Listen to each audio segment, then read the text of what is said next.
નમસ્કાર મિત્રો, હું હરિવર્ધન ચોકસી આપ સૌનું સ્વાગત કરું છું. મિત્રો, આજના વિડીયોમાં આપનું ખૂબ ખૂબ સ્વાગત. મિત્રો, આજના આ ઝંઝટ ભરેલા જીવનમાં, દોડધામના જીવનમાં, અશાંતિના જીવનમાં આપણે થાકી જઈએ છીએ, આપણું મન થાકી જાય છે. ત્યારે આપણે શું કરવું જોઈએ? ત્યારે આપણે ખાસ આપણી જાત સાથે સંવાદ કરવો જોઈએ. અને જ્યારે આપણે આપણી જાત સાથે સંવાદ કરીએ છીએ ને, ત્યારે અચૂક આપણે શાંતિની શોધ તો કરી જ શકીએ છીએ. અને જેનું મન શાંત છે એ વ્યક્તિ જીવનની સમસ્યાને ઉકેલવા માટે તરત જ તૈયાર થઈ જાય છે અને એ ઉકેલી પણ શકે છે. પણ તમારું મન શાંત હોવું ખૂબ જરૂરી છે. આજે આપણે આ વાતને સમજવા માટે એક સુંદર મજાની નાની સરખી વાત સાંભળીએ. પણ જો આ જે મારા વિડીયો આવે છે ને, એ એક શીખ માટેના વિડીયો છે. બાકી હું જ્યોતિષશાસ્ત્રના કે બીજા જે આગાહીના કંઈક નવા ઉપાયોના વિડીયો આપતો રહું છું, એ તમે જુઓ જ છો. મિત્રો, આ વિડીયો જોશો, જીવનમાં જોડશો તો જીવન બદલાશે. મારો મુખ્ય ધ્યેય આ છે. પણ યુટ્યુબ પર આવા વિડીયો બહુ જ ઓછા જોવાય છે, બહુ જ. કારણ કે આ વસ્તુ લોકોને જીવનમાં જોડવી જ નથી જોડવી. એ લોકો જુદી જ દિશામાં ચાલે છે. તો એને આપણે સમજીએ. એક નાનકડું ગામ હતું, એમાં એક સામાન્ય ખેડૂત રહે. એક દિવસ એ ખેડૂત આમ બાવરો થઈને ફરી રહ્યો હતો. કોઈકે પૂછ્યું કે ભાઈ શું થયું? તો ખેડૂતે કીધું કે ભાઈ, મારા હાથમાંની ઘડિયાળ ખોવાઈ ગઈ છે. ને આ ઘડિયાળ છે ને, મને મારા બાપદાદાઓ તરફથી વારસામાં મળેલી છે. જૂના જમાનાની હતી. આજે એ મળે નહીં. ઘડિયાળ જૂના જમાનાની હતી, પણ ખેડૂત માટે એનું મૂલ્ય અલગ હતું.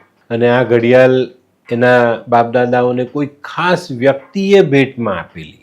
ખેડૂતે ઘડિયાળ શોધવા માટે આખું ઘર ખૂંદી વળ્યો, જમીન આસમાન એક કર્યા, પણ ઘડિયાળ ના મળી. ગુસ્સો આવ્યો, બરાડા પાડ્યા, એક એક ખૂણો જોવાઈ ગયો, પણ ઘડિયાળ ના મળી. એને વિચાર આવ્યો કે ઘરમાં અને આજુબાજુ અમુક જગ્યાઓ એવી છે જેમાં હું જઈ નથી શક્યો.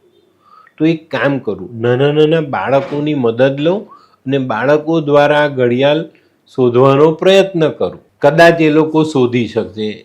એને બાળકોને બોલાવ્યા, બાળકોને એક લાલચ આપી કે જે બાળક આ ઘડિયાળ શોધી નાખશે એને 100 રૂપિયા હું ઇનામ આપીશ.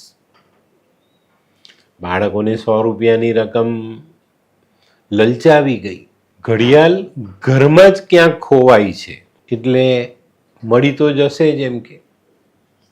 એને એવું લાગ્યું કે હું કોઈ ખૂણે ખાંચરે જઈ ન શક્યો, બાળકો જઈને શોધી નાખશે. ઇનામની વાત આવી, બાળકો બધા ખુશ થઈ ગયા, બધા ઘરમાં લાગી પડ્યા કામે.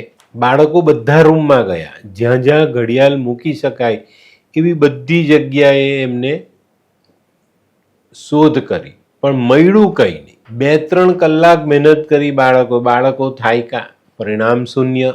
અને આટલી મહેનત પછી બાળકો નિરાશ થયા અને શોધનું અભિયાન, ઘડિયાળની શોધનું અભિયાન ત્યાં જ મૂકીને જવા માંડ્યા. અને થોડીક જ ક્ષણો પછી એક બાળક ખેડૂત પાસે આવ્યો. એને ખેડૂતને એવું કીધું કે હું તમારી ઘડિયાળ શોધી આપું, મારી એક શરત છે. ખેડૂત કે કઈ શરત? કે હું જ્યારે રૂમમાં ઘડિયાળ શોધતો હોઉં ત્યારે બારી બારણા બંધ કરી દઉં અને કોઈ પણ છોકરો કે તમે કે કોઈ પણ વ્યક્તિ એ રૂમમાં નહીં આવે. ખેડૂતમાં તે ઘડિયાળ કિંમતી હતી એટલે એને શરત સ્વીકારી. એને કીધું કે હા, તું શોધ.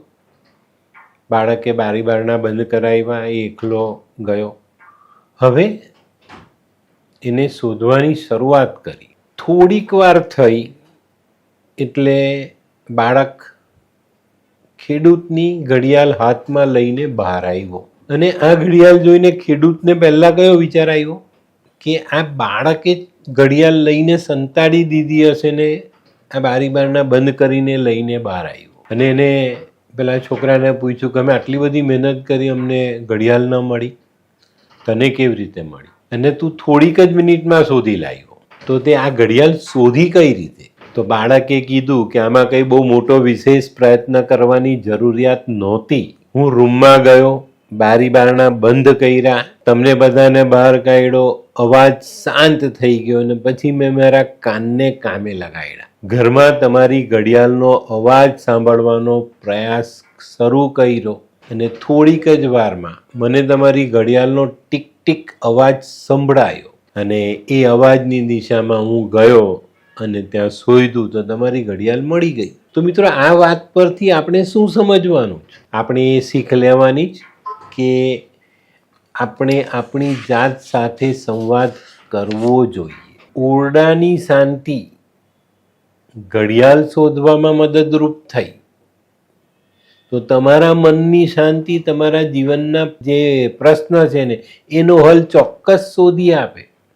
તમારે તમારા મનને શાંત કરવું પડે. આપણે પણ બહારના નોકરી ધંધો આપણો જે કંઈ વ્યવસાય છે આ બધા બારી બારણા બંધ કરવા પડે. થોડી વાર અંતરાત્માનો અવાજ સાંભળીએ તો આપણે પણ આપણા જીવનના દરેક પ્રશ્નનો હલ જાતે લાવી શકીએ છીએ. પણ આપણે આ કરતા નથી. આપણી જિંદગી ભાગદોડમાં એટલી બધી વ્યસ્ત હોય કે આપણી પાસે શાંત થવાનો સમય નથી, મનને શાંત કરવાનો સમય નથી અને આપણા અંદરનો ભીતરનો અંતરાત્માનો અવાજ સાંભળવાનો સમય જ નથી. તો આપણે શું કરી શકીએ છીએ? મેં બહુ લોકો એવા જોયા છે કે જેની માનસિકતા કોઈ પણ કાળે ઠેકાણે આવે જ નહીં. એ કંઈક ને કંઈક વિચારતા જ પોતાની જિંદગીને ચલાવે છે અને એ માણસો હંમેશા ભટકી જાય છે. જીવનમાં ઘણી વખત એવા મોકા તમારી સામે આવે છે જેને ઝડપવામાં તમે ભૂલ કરો છો. તમારું ગણિત આ વખતે ખોટું નહીં પડવું જોઈએ. એ જે દાખલો તમારી સામે આવ્યો હોય ને એના વત્તા સરવાળા બાદબાકી ભાગાકાર જે કરવું એ કરી લો. એનો તાળો મેળવો ને તમારા મનને શાંત કરીને જીવન માટેની જે વિચારણાઓ છે તેને જીવનમાં જોડો તો તમને જીવનના કંઈક એવા ઉપદેશો મળશે, એવી સલાહ મળશે, એવા રસ્તાઓ મળશે જે તમારા જીવનની તમામ સમસ્યાઓનો હલ લાવી શકશે. તો મિત્રો, આજનો વિડીયો તમારા માટે ખૂબ ઉપયોગી સાબિત થઈ શકે છે. જો તમે એની પર ધ્યાન આપશો અને એને અમલમાં મૂકશો તો હું એવું માનું છું કે જીવનને બહુ સરસ રીતે તમે આગળ વધારી શકશો. અને હું તો ખરેખર પહેલેથી આ બધી બાબતોમાં થોડોક બેઠેલો છું, શાંત છું, પણ હજુ મારે આનાથી આગળ જવું છે. તો હું ધીરે ધીરે હવે આ બાબતોમાંથી બહાર નીકળી રહ્યો છું. તો મિત્રો, આજનો વિડીયો ગમ્યો તો લાઈક કરો, શેર કરો, યુટ્યુબ જોનારા શેર કરે અને સબસ્ક્રાઈબ કરે. હું હરિવર્ધન ચોકસી આપ સૌની રજા લઉં. ફરી મળીએ નવા વિડીયોમાં નવી જાણકારી સાથે. તો ચાલો બદલીએ જિંદગી. નમસ્તે.